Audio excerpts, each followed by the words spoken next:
मनहूस नहीं, माँ थी वह। शादी के 1 साल बाद पति की मौत हो जाने से सरस्वती समाज की नजरों में मनहूस बन गई। बेटे को भी माँ का प्यार न दे सकी। पुत्रवधू गायत्री को भी तो असामयिक मौत ही मिली। पर गायत्री ने ऐसा क्या किया जो सरस्वती को लोग सम्मानित नजरों से देखने लगे।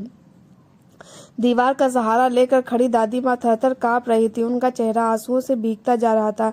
तभी वह बिलक बिलक कर रोने लगी। बस यही दिन देखना बाकी रह गया था। उफ, अब मैं क्या करूं? कैसे विश्वनाथ की नजरों का सामना करूं? सहसा नेहा उठकर उनके पास चली गई और बोली, दादी माँ, जो होना था हो गया। आप हिम्मत हारोगी तो मेरा और विपुल का क्या होगा? दादी माँ ने अपने बेटे विश्वनाथ की ओर देखा। वह कुर्सी पर चुपचाप बैठा एकटक सामने जमीन पर पड़ी अपनी पत्नी गायत्री के मृत शरीर को देख रहा था। आज सुबह ही तो इस घर में जैसे भूचाल आ गया था। रात की अच्छी भली सोई गायत्री सुबह बिस्तर पर मृत पाई गई थी। डॉक्टर ने बताया कि दिल का दौरा पड़ा था जिसमें उसकी मौत हो गई। यह सुनने के बाद तो पूरे परिवार पर जैसे बिजली सी गिर पड़ी। दादी माँ तो जैसे संज्ञा शून्य सी हो गई। इस उम्र में भी वे स्वस्थ है और उनकी बहू महज 40 साल की उम्र में इस दुनिया से नाता तोड़ गई। पीड़ा से उनका दिल टुकड़े टुकड़े हो रहा था। नेहा और विपुल को सीने से सटाए दादी माँ सोच रही थी कि काश विश्वनाथ भी उनकी गोद में सिर रखकर अपनी पीड़ा का भार कुछ कम कर लेता। आखिर वह उसकी माँ है। सुबह के 11 बज रहे थे। पूरा घर लोगों से खचाखच भरा था। वह साफ देख रही थी कि गायत्री को देखकर हर आने वाले की नजर उन्हीं के चेहरे पर अटक कर रह जाती है और उन्हें लगता है जैसे सैकड़ों तीर एक साथ उनकी छाती में उतर गए हों। बेचारी अम्मा जीवन भर तो दुखी ही भोगती आई हैं। अब बेटी जैसी बहू भी सामने से उठ गई। पड़ोस की बिमला चाची ने कहा। विपुल की मामी दबे स्वर में बोली, न जाने अम्मा कितनी उम्र लेकर आई हैं। इस उम्र में ऐसा स्वास्थ्य एक हमारी दादी है ऐसे अचानक चली गई। कभी सपने में भी हमने नहीं सोचा था। इतने दुख झेल कर भी अब तक अम्मा जीवित कैसे हैं, यही आश्चर्य है। नेहा की छोटी मौसी निर्मला ने कहा। वह पास के ही मोहल्ले में रहती हैं। बहन की मौत की खबर सुनकर भागी चली आई थी। दादी माँ आंखें बंद किए सब खामोशी से सुनती रहीं। पर पास बैठी नेहा यह सब कुछ सुनकर खिन्न हो उठी और अपनी मौसी को टोकते हुए बोली, आप लोग यह क्या कह रही हैं? क्या हक है आप लोगों को दादी माँ को बेचारी और अभागी कहने का? उन्हें इस समय जितनी पीड़ा है आप में से किसी को नहीं होगी। नेहा, अभी ऐसी बातें करने का समय नहीं है, चुप रहो। तभी विश्वनाथ का भारी स्वर कमरे में गूंज उठा। गायत्री के क्रियाक्रम के बाद रिश्तेदार चले गए तो सारा घर खाली हो गया। गायत्री भी तो पता ही नहीं चलता था कि कैसे घर के सारे काम सही समय पर हो जाते थे। उसके असमय चले जाने के बाद एक खालीपन का एहसास हर कोई मन में महसूस कर रहा था। एक दिन सुबह नेहा चाय लेकर दादी माँ के कमरे में आई तो देखा वह सो रही हैं। दादी माँ, उठिए, आज आप इतनी देर तक सोती रही? नेहा ने उनके सर पर हाथ रखते हुए पूछा। बस उठ ही रही थी बिटिया और मैं उठने का उपक्रम करने लगी, पर आपको तो तेज बुखार है, आप लेटी रहिए, मैं विपुल से दवा मंगवाती हूँ। कहती हुए नेहा कमरे से बाहर चली गई। दादी माँ यानी सरस्वती देवी की आंखें रह रह कर भर उठती थी। बहू की मौत का सदमा उन्हें भीतर तक तोड़ गया था। गायत्री की वजह से ही तो उन्हें अपना बेटा, अपना परिवार वापस मिला था। जीवन भर अपनों से अपेक्षा की पीड़ा झेलने वाली सरस्वती देवी को आदर और प्रेम का स्नेह से स्पर्श देने वाली बहू गायत्री ही तो थी। बिस्तर पर लेटी दादी माँ अतीत की धुंधली गलियों में अनायास भागती चली गई। अम्मा, मनहूस किसे कहते हैं? 4 साल के विश्वनाथ ने पूछा तो सरस्वती चौंक पड़ी थी। बुआ कहती है तुम मनहूस हो, अब मैं तुम्हारे पास रहूंगा तो तुम भी मर जाऊंगा। बेटे के मुंह से यह सब सुनकर सरस्वती जैसे सूंघ्या सून सी हो गई और बेटे को सीने से लगाकर बोली, बुआ झूठ बोलती है, विशु तुम ही तो मेरा सब कुछ हो। तभी सरस्वती की ननद कमला तेजी से कमरे में आई और उसकी गोद में विश्वनाथ को छीन कर ले गई और बोली, मैं कोई झूठ नहीं बोले, तुम वास्तव में मनहूस हो। शादी के साल भर बाद ही मेरा जवान भाई चला बसा। अब यह खानदान का अकेला वारिस है। मैं इस पर तुम्हारी मनहूसियत का छाया नहीं पड़ने दूंगी। पर दीदी, मैं जो नीरस और बेरंग जीवन जी रही हूँ उसकी पीड़ा खुद में समझ सकती हूँ। सरस्वती फूट फूट कर रो पड़ी थी। क्यों उस मनहूस से बहस कर रही है। बेटी आंगन से विशु की दादी बोली, विशु को लेकर बाहर आ जा, उसका दूध ठंडा हो रहा है। बुआ गोद में विशु को उठाए कमरे से बाहर चली गई। सरस्वती का मन पीड़ा से फटा जा रहा था। जिस वेदना ने दो चार मुंह करके समझेंगे। पिता की मौत के 6 महीने बाद विश्वनाथ पैदा हुआ था। बेटे को सीने से भगाते हुए पिछले सारे दुख क्षण भर के लिए भूल गई थी। सरस्वती की सास उस वक्त भी ताना देने उसने नहीं चूकी थी। क्या चला सरस्वती के लिए वह क्षण जानलेवा था जब उसकी छाती से दूध नहीं उतरा, बच्चा गाय के दूध पर पलने लगा। उसे यह सोचकर अपना बावजूद बेकार लगता था, अब मैं अपने बच्चे को अपना दूध नहीं पिला सकती। कभी कभी सरस्वती सोच के अथाह सागर में डूब जाती है। हाँ, मैं सच में मनहूस हूँ। तभी तो जन्म देते ही माँ मर गई। थोड़ी देर बड़ी हुई तो बड़ा भाई की दुर्घटना में मर गया। शादी हुई तो साल भर बाद पति की मृत्यु हो गई। बेटा हुआ तो अपना बाप नहीं देख सका। समय गुजरता रहा। बुआ और दादी लड़ाती हुई विश्वनाथ की बुआ कमला अपने परिवार के साथ शादी के बाद से ही मायके में रहती थी। उनके पति ठेकेदार करते थे। बुआ की 3 बेटियां थी, इसलिए भी अब विश्वनाथ भी इस आशाओं का केंद्र था। तेज दिमाग विश्वनाथ ने जिस दिन पब्लिक सर्विस कमीशन का परीक्षा पास की, सारे घर में जैसे दिवाली का माहौल हो गया। मैं जानती थी मेरा विशु एक दिन सारे गांव का नाम रोशन करेगा। माँ, तेरे पोते ने तो खानदान की इज्जत रख ली। विश्वनाथ की बुआ खुशी से बावली सी हो गई थी। प्रसन्नता की उछलती तरंगों ने सरस्वती के मन को भी विभोर कर दिया था। विश्वनाथ पहली पोस्टिंग पर जाने से पहले माँ के पांव छूने आया था। सुखी रहो, खुश रहो बेटा, सरस्वती ने कांपते स्वर में कहा था। बेटे के सिर पर हाथ फेरने की नाकाम कोशिश करते हुए उसने मुट्ठी भींच ली थी। तभी बुआ की पुकार, जल्दी करो, विशु बस निकल जाएगी, सुनकर विश्वनाथ कमरे से बाहर निकल गया था। समय अपनी गति से बीतता रहा। विशु की नौकरी लगी, 2 वर्ष बीत चुके थे। उसकी दादी का देहांत हो चुका था। अपनी 3 फुफेरी बहनों की शादी उसने खूब धूमधाम से अच्छे घरों में करवा दी थी। अब उसके लिए अच्छे अच्छे रिश्ते आ रहे थे। एक शाम कमला का एक लड़की की फोटो के लिए सरस्वती के पास आई। उसने हुलस कर बताया कि लड़की बहुत बड़े अफसर की इकलौती बेटी है, सुंदर, सुशील और बीए पास है। क्या यह विशु को पसंद है? सरस्वती ने पूछा। विशु कहता है, बुआ तुम जिस लड़की को पसंद करोगी उसी से शादी करूंगा। कमला ने गर्व के साथ सुनाया और सरस्वती के भीतर जैसे एक दरक सा गया।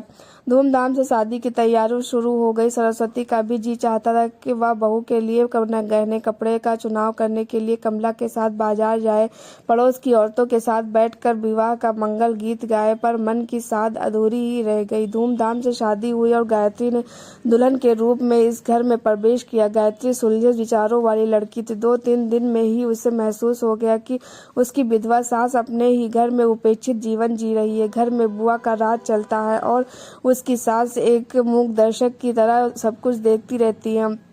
उसे लगा कि उसका पति भी अपनी माँ के साथ सहज व्यवहार नहीं करता। माँ बेटे के बीच एक दूरी है जो नहीं होनी चाहिए। एक शाम बस चाय लेकर सास के कमरे में गई तो देखा मैं बिस्तर पर बैठी न जाने किन ख्यालों में गुम थी।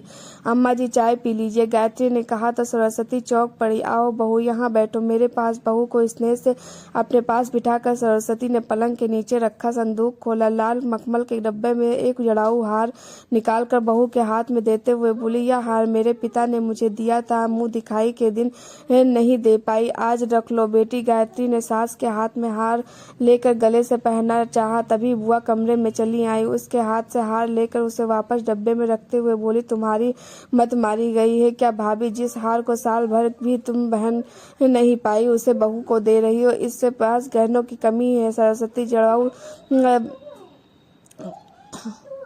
बुआ जी, अम्मा ने कितने प्यार से मुझे हार दिया है, इसे जरूर पहनूंगी। सामने रखे डिब्बे से हार निकालकर गायत्री ने पहन लिया और सास के पांव छूते हुए बोली, मैं कैसी लगती हूँ अम्मा? बहुत सुंदर बहू, जुग जुग जियो, सदा खुश रहो। सरस्वती का कंठ भावतिरेक से भर आया था। पहली बार वह कमला के सामने सिर उठा पाई थी। गायत्री ने मन ही मन ठान लिया था कि वह अपनी सास को पूरा आदर और प्रेम देगी, इसलिए वह साये की तरह उनके साथ लगी रहती थी। धीरे धीरे 1 महीना गुजर गया। विश्वनाथ की छुट्टियां खत्म हो रही थी। जिस दिन दोनों को रामनगर लौटना था उस सुबह गायत्री ने पति से कहा, अम्मा भी हमारे साथ चलेंगी क्या? तुमने अम्मा से पूछा है? विश्वनाथ ने पूछा तो गायत्री दृढ़ता स्वर में बोली, पूछना क्या है? क्या हमारा फर्ज नहीं कि अम्मा को सेवा करें? अभी तुम्हारे खेलने खाने के दिन बहू, हमारी चिंता छोड़ो। ठीक है, जाओ अम्मा।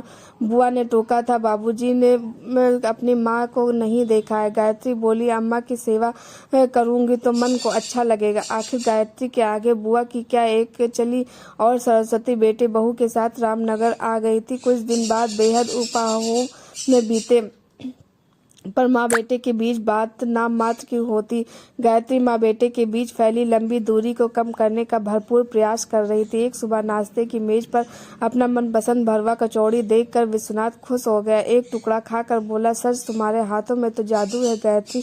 यह जादू माँ के हाथों का है, उन्होंने बड़े प्यार से आपके लिए बनाई है। जानते हैं, मैं तो माँ की गुणों की कायल हो गई हूँ। जितना शांत स्वभाव उतने ही अच्छे विचार। मुझे तो ऐसा लगता है जैसे मेरी सगी माँ लौट आई हो। धीरे धीरे विश्वनाथ का मौन टूटने लगा। अब वह यदा कदा माँ और पत्नी के साथ बातचीत में भी शामिल होने लगा। सरस्वती को लगने लगा कि जैसे उसकी दुनिया वापस उसकी मुट्ठी में लौटने लगी है।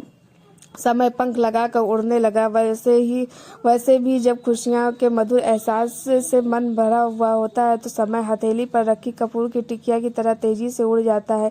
जिस दिन गायत्री ने लजाते हुए एक नए मेहमान के आने की सूचना दी, उस दिन सरस्वती की खुशी की इंतहा ना थी। बेटी, तूने तो मेरे मन की मुराद पूरी कर दी। अभी कहाँ अम्मा, जिस दिन आपका बेटा आपको वापस लौटा दूंगी उस दिन वास्तव में आपकी मन की मुराद पूरी होगी। गायत्री ने स्नेह से सास का हाथ दबाते हुए कहा तो सरस्वती की आंखें छलक आईं। गायत्री ने कहा, मन की बुरे नहीं है, न ही आपके प्रति गलत धारणा रखते हैं, पर बचपन से जो बातें फूट कूट कर दिमाग में भर दी गई हैं उसका असर धीरे धीरे ही खत्म होगा ना। बुआ का प्रभाव उनके मन पर। गायत्री के मुंह से यह सुनकर सरस्वती का चेहरा एक अनोखी आभा से चमक उठा था। गायत्री की गोद भराई के दिन सारे नाते रिश्तेदारों से भरा हुआ था। गहनों और बनारसी साड़ी में सजी गायत्री बहुत सुंदर लग रही थी। चलो बहू, अपना आंचल फैलाओ, मैं तुम्हारी गोद भर दूं। बुआ ने मिठाई और फलों से भरा थाल संभालते हुए कहा, रुकिए बुआ जी, बुरा मत मानिएगा, पर मेरी गोद सबसे पहले अम्मा ही भरेंगी। यह तुम क्या कह रही हो बहू? ये काम सुहागिन औरतों को भी शोभा देता है। और तुम्हारी सास तो पड़ोस की विमला चाची ने टोका तो कमला बुआ जोर से बोली, रहने दो बहन, 4 अक्षर पढ़कर आज की बहू में ज्यादा बुद्धिमान हो गई हैं। अब शास्त्र व पुराण की बातें कौन मानता है? जो शास्त्र व पुराण या सिखाते हो कि एक स्त्री की अस्मिता कुछ भी नहीं और एक विधवा स्त्री मिट्टी के ढेले से ज्यादा अहमियत नहीं रखती, ऐसे शास्त्रों और पुराणों को नहीं मानती। आइए अम्मा जी, मेरी गोद भरिए। गायत्री का आत्मविश्वास से भरा स्वर कमरे में गूंज उठा। सरस्वती जैसे नींद से जागी मन में एक अनजाना भय फिर दस्तक देने लगा। नहीं बहू, बुआ ठीक कहती हैं, उसका कमजोर स्वर भरा उभरा। आइए अम्मा, मेरी गोद आप पहले आप भरेंगी फिर कोई और। बहू की गोद भरते हुए सरस्वती की आंखें पहाड़ से फूट छोड़ते हुए मरियान बन गई थी। रोम रोम से बहू के लिए असीम एहसास फूट रहा था। निर्धारित समय पर विपुल का जन्म हुआ, जो सरस्वती की उसे गोद में समेट अतीत के सारे दुखों को भूल गई। विपुल ने नन्हे विश्वनाथ की छवि देखकर वह प्रसन्नता से फूली नहीं समारती है। अपने बेटे के लिए जो जो अरमान सजोए थे वे सारे अरमान पोते के लालन पालन में फलने फूलने लगे। फिर 2 साल बाद नेहा गायत्री की गोद में आ गई। सरस्वती की झोली खुशियों से असीम सौगात से भर उठी। गायत्री जैसी बहू पाकर वह निहाल हो उठी थी। विश्वनाथ और उसके बीच तनी अदृश्य दीवार गायत्री के प्रयास से टूटने लगी थी। बेटे और माँ के बीच का संकोच मिटने लगा था। समय अपनी गति से बीतता रहा। 3 वर्ष पहले कमला बुआ की मृत्यु हो गई। विपुल ने इसी साल मैट्रिक की परीक्षा दी थी और नेहा 8वीं कक्षा की होनहार छात्रा थी। दोनों बच्चों के प्राण तो बस अपनी दादी में ही बसते थे। गायत्री ने उनका दामन जमाने भर की खुशियों से भर दिया था और वही गायत्री इस तरह अचानक उन्हें छोड़ गई। उनकी सोच को एक झटका सा लगा। दादी माँ, दवा ले लीजिए। पोती नेहा की आवाज से वह वर्तमान में लौटी। उठने की कोशिश की बेहोशी की गर्द में समाती चली गई। नेहा की चीख सुनकर सब कमरे में भागे चले आए। विपुल दौड़कर डॉक्टर को बुला लाया। माँ के सिरहाने बैठे विश्वनाथ की आंखें रह रह कर भीग उठती थी।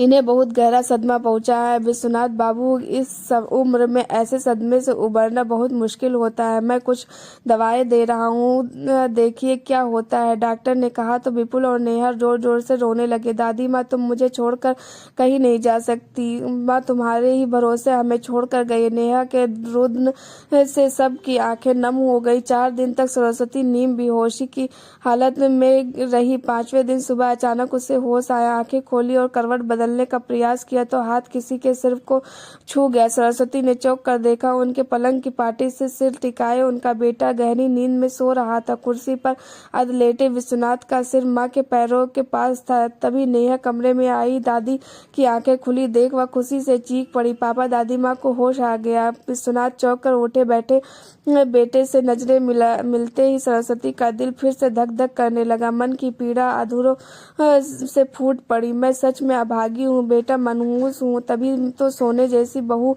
सामने से चली गई और मुझे देख मैं फिर भी जिंदा बच गई। नहीं माँ, ऐसा मत कहो। तुम ऐसा कहोगी तो गायत्री की आत्मा को तकलीफ होगी। कोई इंसान मनहूस नहीं होता। मनहूस तो होती है वह उठियाँ सड़ी गली परंपराएं और शास्त्र पुराणों की थोथी अवधारणाएं जो स्त्री और पुरुष में भेद पैदा कर समाज में विष का पौधा बोती हैं। अब मुझे ये देख लो, गायत्री की मृत्यु के बाद किसी ने मुझे अभागा या बेचारा नहीं कहा।